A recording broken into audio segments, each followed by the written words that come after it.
आज हम बनाने वाले हैं बहुत ही मज़ेदार सा गोभी गोश्त। आइए बढ़ते हैं गोभी गोश्त की रेसिपी की तरफ। 1.5 पाव हमने ले लिया है बीफ। एक बड़े प्याज को बारीक काट लेंगे। 6 से 7 अदद लहसुन के जवे, 2 से 3 इंच अदरक का टुकड़ा बारीक पीस लेंगे। 3 अदद साबुत हरी मिर्च और 2 बड़े टमाटर बारीक काट कर ऐड करेंगे। स्पाइसेस में 1 टेबलस्पून कुटी हुई लाल मिर्च, 1 टेबलस्पून सॉल्ट, हाफ टेबलस्पून हल्दी और 1 टेबलस्पून भर के पिसा हुआ साबुत धनिया।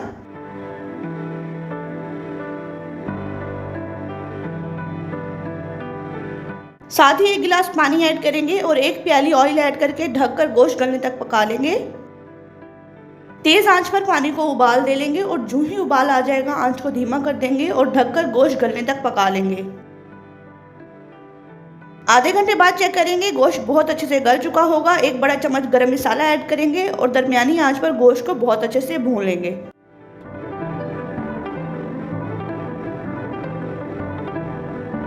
जो ही ऑयल अलग हो जाएगा, गोश्त बहुत अच्छे से भून जाएगा। दरमियानी शेप में कटी हुई गोभी ऐड कर देंगे।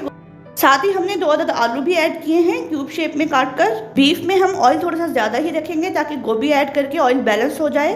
गोभी ऐड करने के बाद हम इसको ढक देंगे और गोभी अपने ही पानी में पकती रहेगी। 15 मिनट बाद चेक करेंगे, आप देखेंगे गोभी ने अपना पानी छोड़ दिया है। ढककर दरमियानी आंच पर मजीद गोभी को 10 से 15 मिनट तक गलने देंगे। 10 मिनट बाद चेक करेंगे, अगर गोभी गल गई है तो गोभी का तमाम तर पानी खुश्क कर लेंगे।